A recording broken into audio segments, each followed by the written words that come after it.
Bien, ahora el punto que nos traen esta tarde, el fruto del Espíritu y las obras de la carne.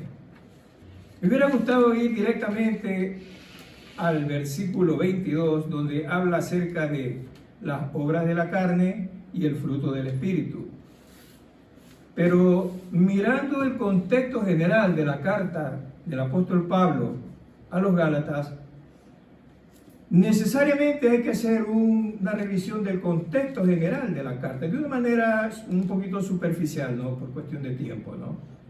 Pero es necesario mirarlo en una manera general, lo que Pablo escribe a los Gálatas. La epístola o carta a los Gálatas es la única carta escrita por Pablo específicamente y dirigida a iglesias en más de una ciudad.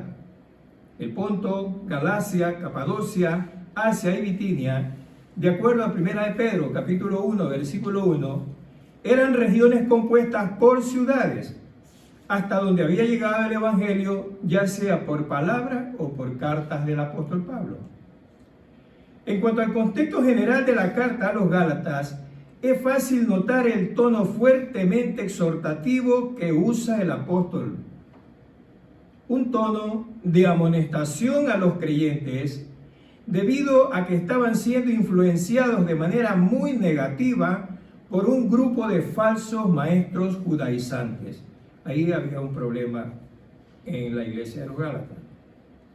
Es decir, estos falsos maestros judaizantes estaban menoscabando la doctrina central del Nuevo Testamento, que es la justificación por la fe en Jesucristo. Estos afirmaban que los gentiles debían convertirse primero en prosélitos judíos, prosélitos quiere decir persona que se adhiere a una religión, y someterse principalmente a la circuncisión, a la ley mosaica, antes de convertirse en cristianos. Eso no está muy lejos de nuestros días, ¿no? La verdad.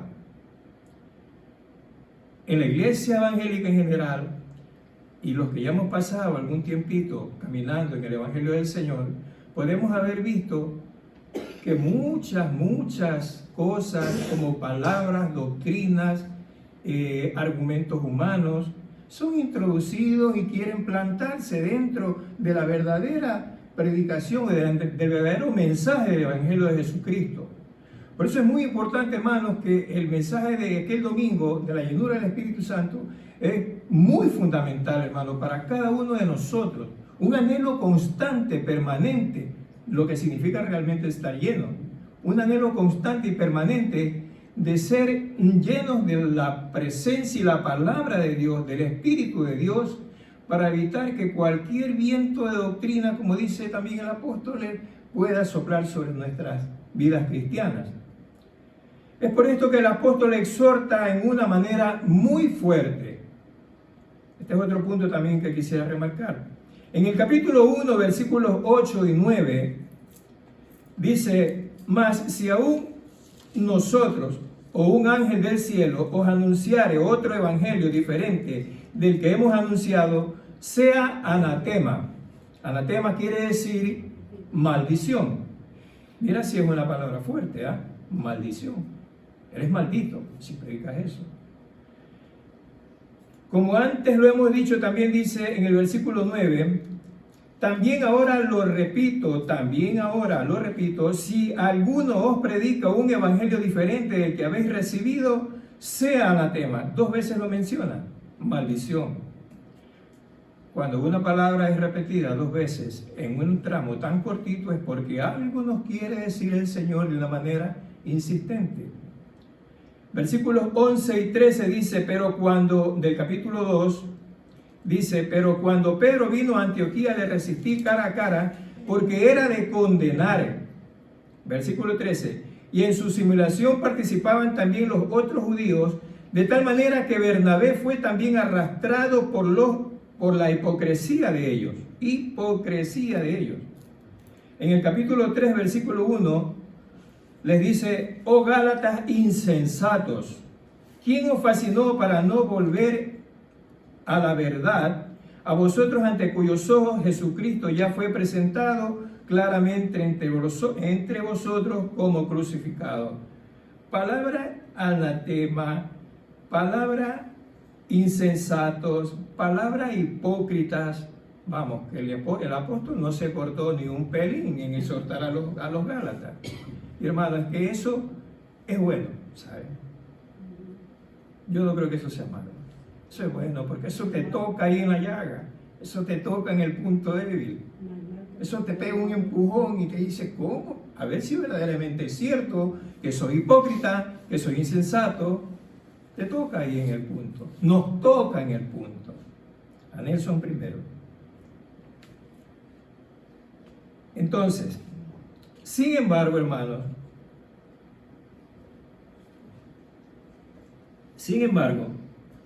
a pesar de la fuerte exhortación como enfoque principal de Pablo, el apóstol no deja de manifestar su aspecto amoroso y esperanzador hacia los verdaderos creyentes. E inclusive de esos creyentes se muestra también ese aprecio de los creyentes hacia Pablo. Por ejemplo, en el versículo 15 del capítulo 3, los llama hermanos, como para demostrar el amor compasivo que tiene por ellos, por los Gálatas. Amor del que podían haber comenzado a dudar frente al tono de reprensión que estaba usando. En otras palabras, hombre, si voy a exhortarlo fuertemente a estos Gálatas, vamos a hacerlo suavemente, ¿no? Vamos a decirle hermanos, vamos a decirle que los amo, y eso debería abundar en la iglesia de hoy, creo yo, ¿no? No ir ahí ¿no? Creo que debería ser así. En el capítulo 4, en el versículo 19, les llama hijitos míos. Fíjate, hijitos míos, por quienes vuelvo a sufrir dolores de parto. Y es que precisamente por el amor que Pablo sentía por sus hijitos, los Gálatas, es que su exhortación era fuerte. Cuando yo llegué ahí me acordé que cuando yo era pequeño, ¿no? Bueno, creo que a todos nos ha pasado eso. Cuando éramos niños, nuestras madres, nuestros padres a veces nos daban una zurra buena, ¿no? Y después nos decían, dice, es que porque te quiero es que te castigo, ¿no? Y en Ecuador decimos, porque te quiero te aporreo, ¿no? Porque te quiero te aporreo. Y yo ahora al pasar los años me recuerdo de eso y yo viendo, bueno, claro, la misericordia de Dios sobre todo eso, ¿no? Yo doy gracias a Dios de que mi madre sobre todo, porque a veces las madres son las que más le dan a uno cuando son pequeños. Eso es verdad también. Mi madre era también de la que a mis hermanas no las tocó nunca. Yo tengo 2 hermanas, nunca las tocó. Pero a Nelson, madre mía, si os contara. Pero yo doy gracias a Dios por eso, hermano. Yo doy gracias a Dios porque eso de alguna manera me ayudó a formar un poco mi persona en el futuro, ¿no? Porque yo tengo amigos míos, tengo un amigo mío que desgraciadamente ya falleció, que jugábamos baloncesto también juntos y todo eso, de una muy buena familia del pueblo donde yo vivía, de Luca Martínez. Y ese chico pues se creció en la abundancia, en la comodidad. Su padre ocupaba un cargo muy importante en la empresa que trabajaba mi padre también, y el padre de mi mujer, de Pilar. Y bueno, pero yo me acuerdo de él porque él llegó a ser un capitán de aviación. Fue piloto comercial, piloto privado, pero tuvo un declive en su vida personal tremendo, ¿no? Hasta el punto de que, vamos, se volvió alcohólico y todo lo demás y terminó en la total y absoluta miseria, ¿no? Y como él, muchos otros amigos míos a los que a lo mejor no fueron reprendidos tan fuertemente, ¿no? Claro, también el Señor está sobre eso, ¿no? Sobre todo, obviamente.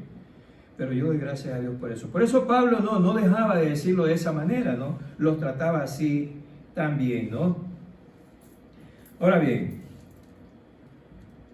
en medio de todo cúmulo de reprensiones, en los capítulos 1, 2 y parte del 3, Es como que Pablo presenta sus razonamientos teológicos acerca de que nunca hubo otro camino de salvación fuera de la gracia por la fe. La gracia no fue un invento, entre comillas, del Señor Jesucristo cuando estuvo en la tierra. La gracia ha sido manifestada desde el principio de los tiempos, desde antes de la fundación del mundo. Ya la gracia ha sido manifestada. Por eso es que cuando nosotros salimos de aquel sistema religioso del que veníamos antes, del cual también doy gracias a Dios porque ahí aprendimos muchas cosas también, donde se nos decía, no, que antes era eso, antes era cuando era la ley, ahora estamos en la gracia. No, la gracia ha sido siempre. La gracia del Señor siempre ha sido manifestada en la humanidad. Entonces decía, presentaba sus razonamientos teológicos acerca de que nunca hubo otro camino de salvación fuera de la gracia por la fe. Utilizó a Abraham en el capítulo 3, versículo 6, como prueba de aquello. Cuando dice, así Abraham creyó a Dios y le fue contado por justicia, mostrando que la justificación no viene por guardar la ley, sino por la fe. Por la fe. Gloria al Señor. Ahora bien, Pablo, usando un bisturí espiritual, va haciendo una disección, una separación muy meticulosa, pero profunda, entre esclavitud y libertad, versículo 4 del capítulo 2, hipocresía y sinceridad, versículo 13 del capítulo 2, muerte y vida, en el capítulo 2, versículo 19, ley y fe, en el capítulo 3, versículo 5, ¿no? Ya eso los podríais ver cada uno de los versículos.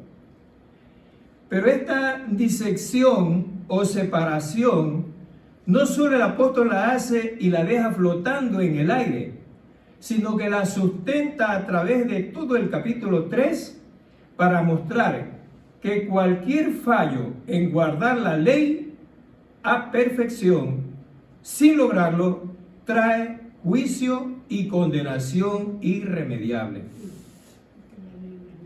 Cuando veía esta palabra disección, separación, me acuerdo que cuando yo estuve 2 años estudiando medicina en la Universidad de Guayaquil, y lo primero que te mandan a comprar para las clases de anatomía es un equipo de disección, ¿no? Que son bisturí, pinzas, tijeras y cositas así, ¿no? Entonces me acordaba de esto porque ahí el estudiante hacía una disección de la carne para llegar al hueso, ¿no?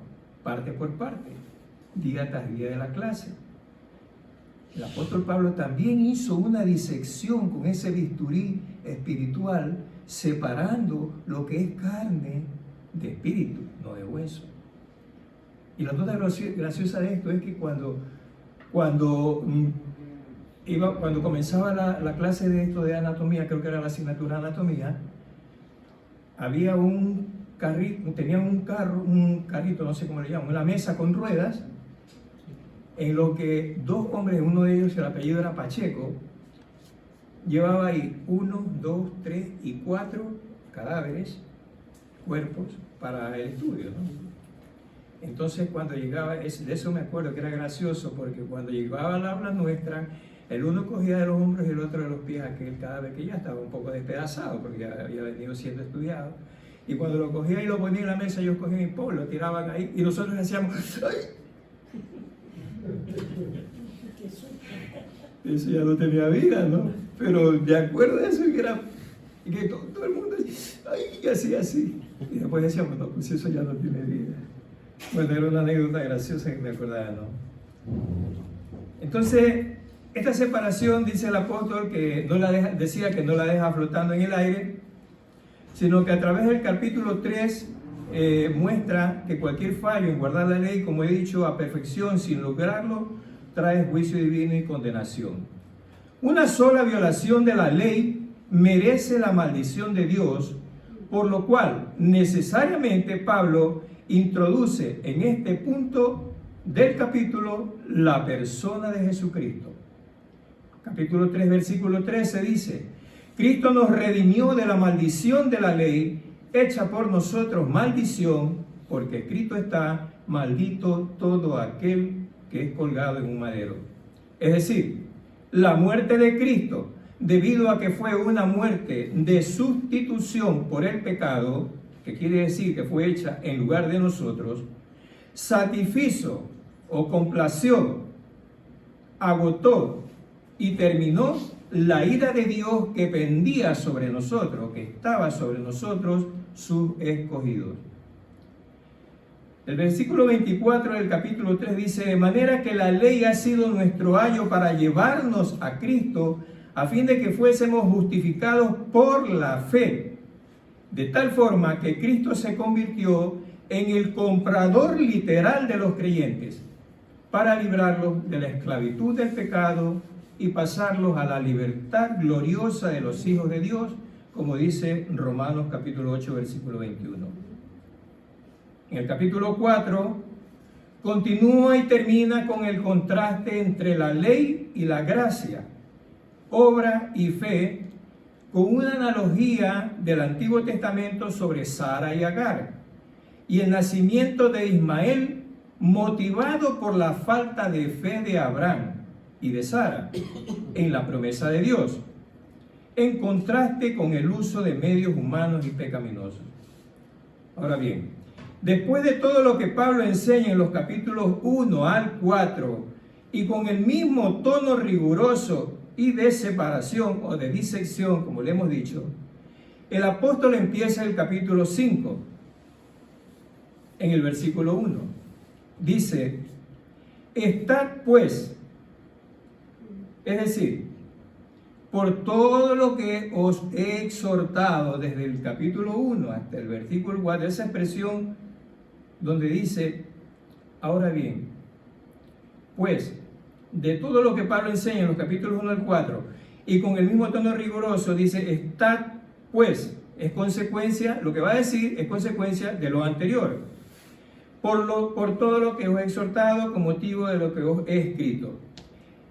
Dice, no estéis otra vez sujetos al yugo de esclavitud. He aquí, versículo 2, dice, he aquí 5:2, he aquí yo, Pablo, os digo que si os circuncidáis, de nada aprovechará Cristo. Y otra vez testifico a todo hombre, versículo 3, que se circuncida, que está obligado a guardar toda la ley.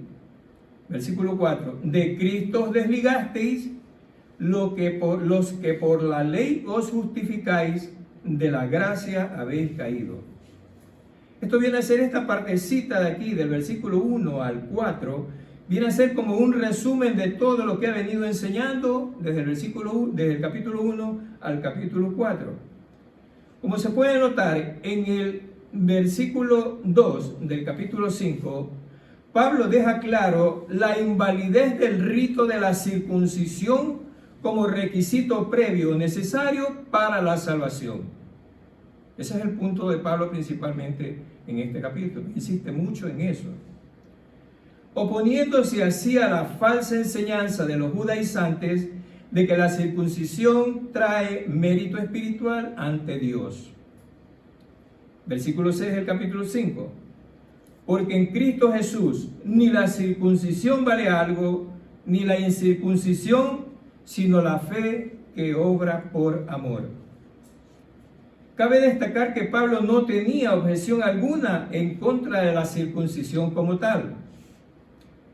De hecho, cuando llegó a Derbe y a Listra, en Hechos capítulo 16, versículo 3, se registra que encontró a Timoteo y lo tomó para que le acompañara, y por causa de los judíos le circuncidó, porque su padre era griego.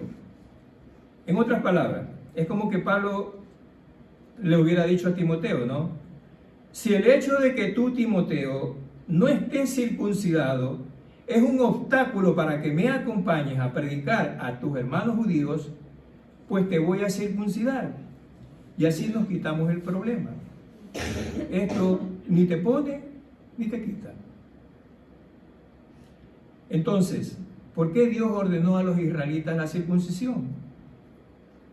La Biblia dice que fue añadida por causa de la transgresión de los hombres. Fue la señal del pacto que Dios estableció con Abraham hasta que viniese la simiente a quien fue hecha la promesa. Esto es Cristo. Capítulo 3, versículo 19. Y ahora sí, al tema que nos trae. Las obras de la carne y el fruto del Espíritu. Versículo 16, capítulo 5. Digo pues, andad en el Espíritu y no satisfagáis los deseos de la carne, porque el deseo de la carne es contra el Espíritu y del Espíritu contra la carne, y estos se oponen entre sí para que no hagáis lo que quisierais. Versículo 18. Pero si sois guiados por el Espíritu, no estáis bajo la ley. Aquí el apóstol presenta una lista que, aunque no es exhaustiva, pero abarca 3 áreas fundamentales de la vida humana que caracterizan a toda la humanidad no redimida, que son la sexualidad, la religión y las relaciones humanas. Vamos a ver el tema de las obras de la carne para llegar a la fruta del Espíritu, porque es necesario pasar por esto, ¿no? Dije que eran tres partes, ¿no? La sexualidad, la religión y las relaciones humanas. Hendricks las define como inmoralidad, impureza e indecencia, que es lo mismo. En cuanto a lo que corresponde a la sexualidad, del versículo 19 dice: manifiestas son las obras de la carne, que son adulterio, fornicación, inmundicia, lascivia. Adulterio y fornicación se refiere a toda actividad sexual ilícita, no solo fuera del matrimonio, sino también a la homosexualidad, incesto y prostitución. Lascivia es, el significado original de esta palabra es toda clase de conducta excesiva o falta de moderación hasta llegar a dar rienda suelta a las pasiones más bajas. Lo que corresponde más o menos a la religión, versículo 20, idolatría y hechicería. Idolatría, aquí no solo, versículo 20 en la primera parte, aquí no solo se refiere a la adoración de imágenes, sino a cambiar la adoración del verdadero Dios que se ha revelado en Cristo Jesús por cualquier otra adoración. No, o por ejemplo, como el mismo apóstol Pablo lo pone en el libro de los Corintios, comer carne ofrecida a los ídolos cuando la conciencia lo prohíbe, la avaricia, ya que con ella uno coloca al yo en lugar de Dios, todo esto es idolatría. Hechicería se usa aquí en el sentido de brujería, indicando que se atribuía erróneamente a ciertas cosas, fórmulas, encantamientos, poderes misteriosos. Esto se puede comprobar mucho de esto, de la brujería o del encantamiento, Hechos capítulo 8, capítulo 13, capítulo 19. En cuanto a las relaciones humanas, versículo 20, segunda parte. Enemistades, pleitos, celas, iras, contiendas, disensiones, herejías. Estos y otros pecados similares a menudo tienen su raíz en las ambiciones egoístas. Indican que tales ambiciones a veces se producen hasta o se dan hasta en el ministerio cristiano. Cuando los hombres son impulsados por motivos egoístas, surgen todos estos tipos de pecados. No siempre lo que hacemos mal o cuando pecamos, más o menos en estas características, enemistades, pleitos, celos, iras y contiendas y disensiones, no siempre es algo puntual en cuanto a ese punto. Tiene su origen, como dice esta parte, en los motivos egoístas de cada uno de nosotros. Amén. Ahora, nótese que Esta es la lista más larga de las obras de la carne, que aquí se detallan. Además, en comparación con las dos anteriores, esta tiene más prominencia en el ser humano. Es probable que no todos en general, escuchad esto, es probable que no todos en general caigamos en una conducta excesiva en cuanto a nuestra sexualidad. También es probable que no todos caigamos en prácticas de brujería. Pero lo más probable es que todos sí incurramos en la tercera lista de las obras de la carne. ¿Y por qué esto? Porque probablemente por el hecho de estar más expuesta hacia nuestro entorno y relaciones humanas. Eso es lo que tiene más conexión con las personas. Ahí es donde se puede manifestar más la tercera parte de las obras de la carne que hemos mencionado. Enemistades, pleitos, celos, iras. Estos 4 pecados tienen que ver con alguna forma de enojo corrupto y se correlacionan entre sí. Las enemistades, por lo general, desembocan en los pleitos. Eso creo que lo sabemos todos. Que no son sino una forma de contiendas. Esto genera celos, que son formas odiosas de resentimiento, que pueden desembocar en explosiones súbitas e incontrolables de hostilidad, que es la ira. Disensiones, rivalidad, intrigas partidarias. Herejías, aseveraciones erróneas de los principios bíblicos. Envidias, homicidios, borracheras, orgías, actitudes contrarias totalmente a la bondad como forma de estimación a un semejante. Puede llegarse al punto de no solo querer tener lo de otro, cuando se refiere a lo de las envidias, no solo se trata de, puede llegar al punto de no solo querer tener lo de otro, sino hasta hacer daño moral, espiritual o físico con tal de conseguir un propósito nuestro. Homicidios.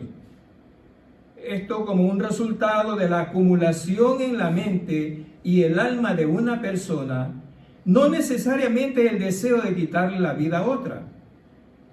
Las falsas doctrinas, las herejías, las promociones eclesiásticas con fines de lucro y etcétera, pueden convertirse en armas que socaven la fe hasta el punto de matar espiritualmente a un creyente.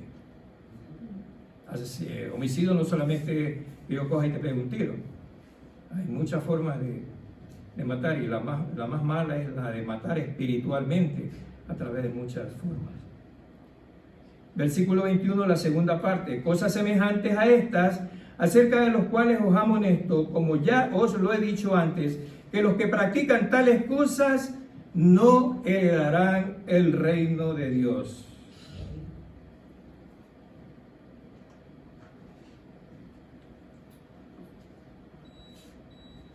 La palabra practican, dice, los que practican tales cosas no heredarán el reino de Dios.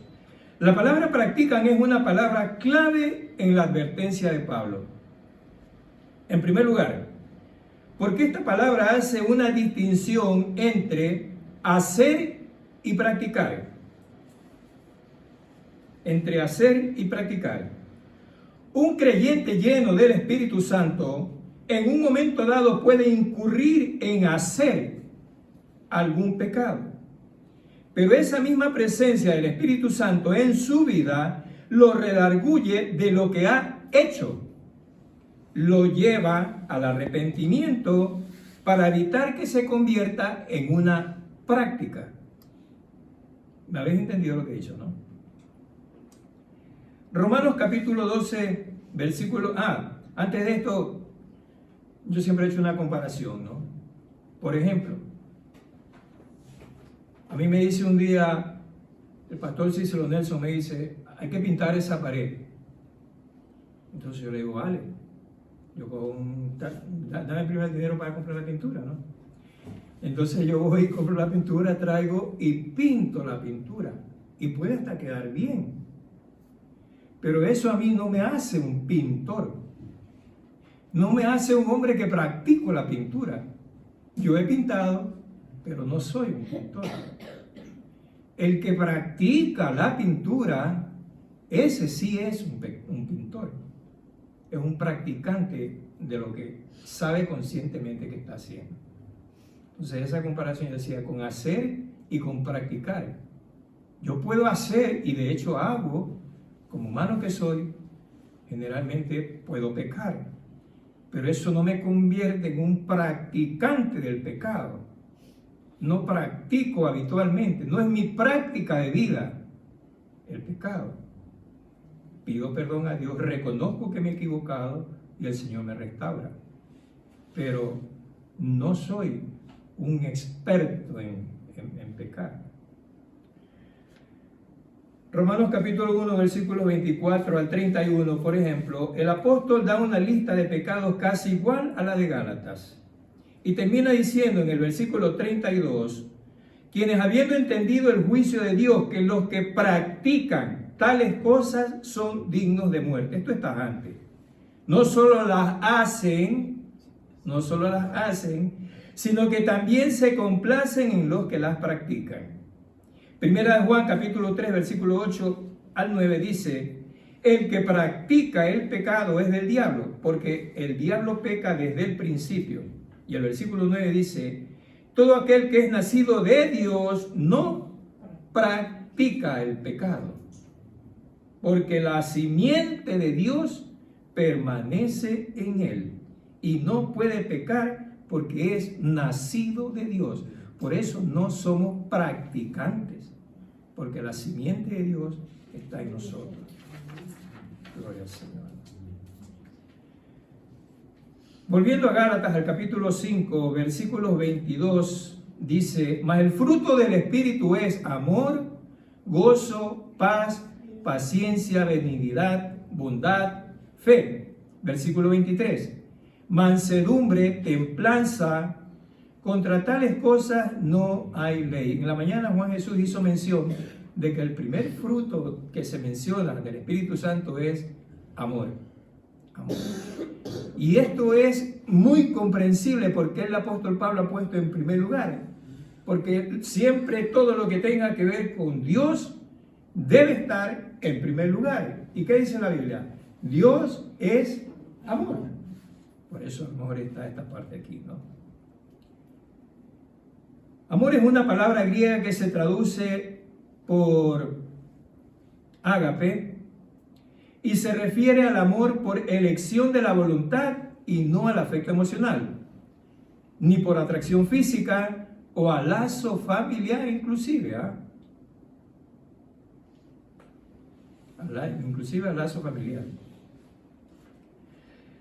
Incluye siempre el servicio voluntario y la disposición incondicional al servicio. Gozo, una felicidad basada en promesas divinas que no cambian, realidades espirituales eternas.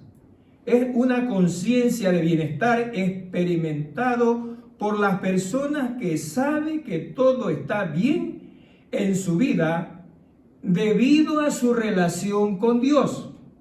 O sea, tú eres una persona llena de gozo, no porque las circunstancias que te rodeen son las mejores, son las buenas, porque la cosa todo te vaya bien.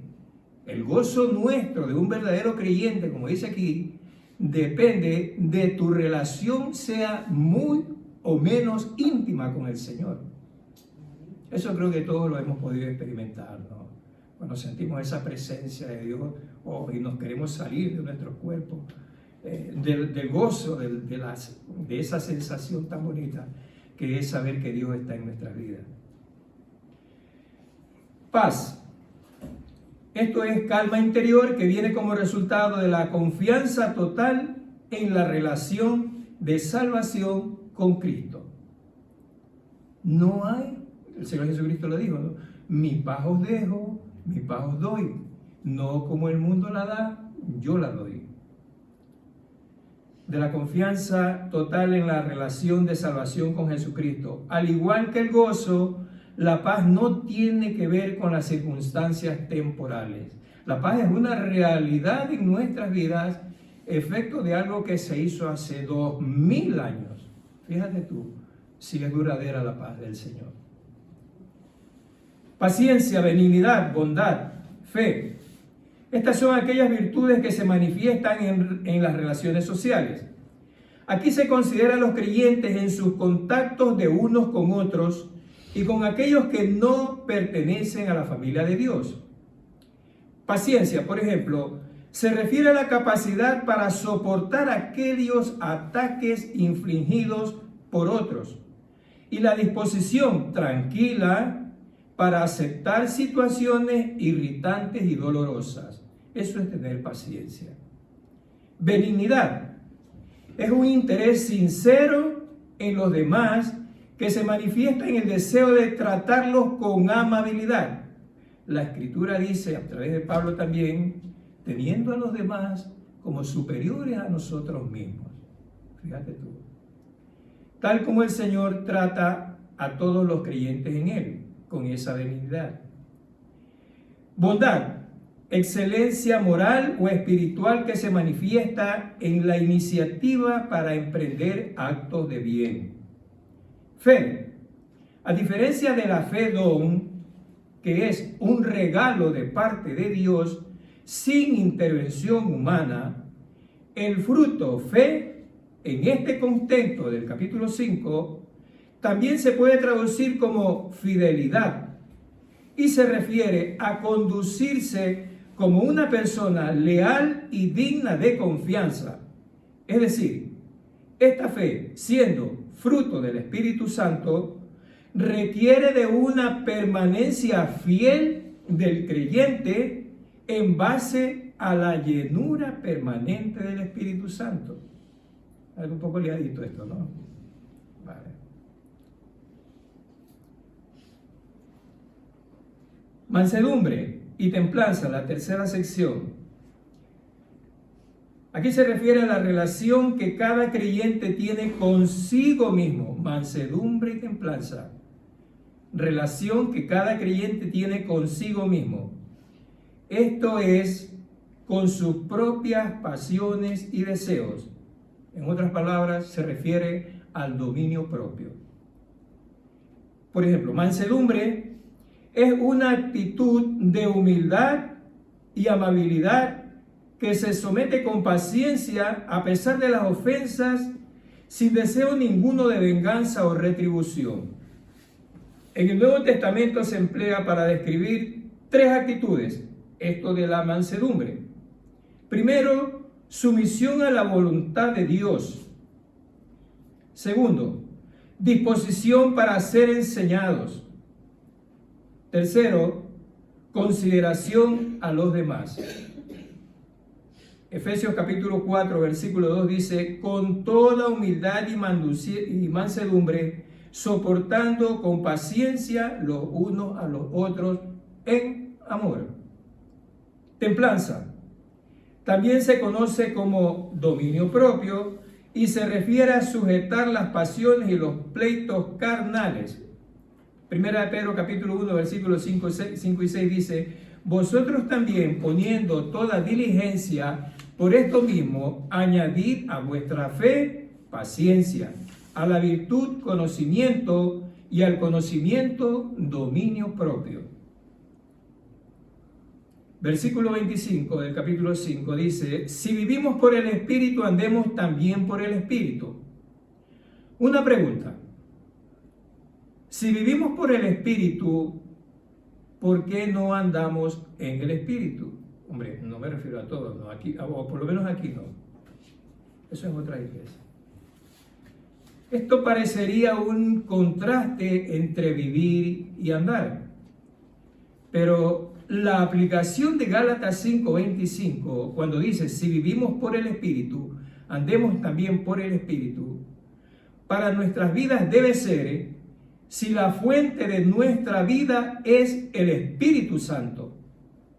Debemos permitir que el Espíritu Santo dirija nuestros pasos de manera que progresemos avanzando paso a paso hasta la meta de manera que progresemos de una manera perfecta a una manera perfecta de consagración al Señor. Esta es la mejor forma de tratar con la carne, con sus pasiones y sus deseos. De manera que la idea principal que Pablo quiere transmitir aquí es: permitan que el fruto de la carne o las obras de la carne sea echado fuera por el fruto del Espíritu Santo. La carta del apóstol Pablo termina en el capítulo 6 con un tema referente, o con el tema que sigue en la misma línea, de la justificación por la fe, que es defendido contra los detractores, que ya señalamos al principio, aquellos judaizantes. La aplicación del Evangelio produce verdadera libertad. Por tanto, los Gálatas estén firmes, así como Pablo lo está, quien se gloría en la cruz de Cristo. Capítulo 6, versículo 14, lo dice así: restaurad al caído, es un espíritu de mansedumbre, llevad los unos las cargas de los otros. Versículo 2 del capítulo 6. Haced partícipe de toda buena obra al que os instruye. Capítulo 6, versículo 6. Tened siempre presente que una persona cosecha lo que siembra. Capítulo 6, versículos 7 al 8. Hagamos bien a todos, especialmente a los de la familia de la fe. Versículo 10. Ni la circuncisión vale nada, ni la incircuncisión, sino una nueva creación en Cristo Jesús. Versículo 15 del capítulo 6. Conclusión, hermanos. Que los frutos del Espíritu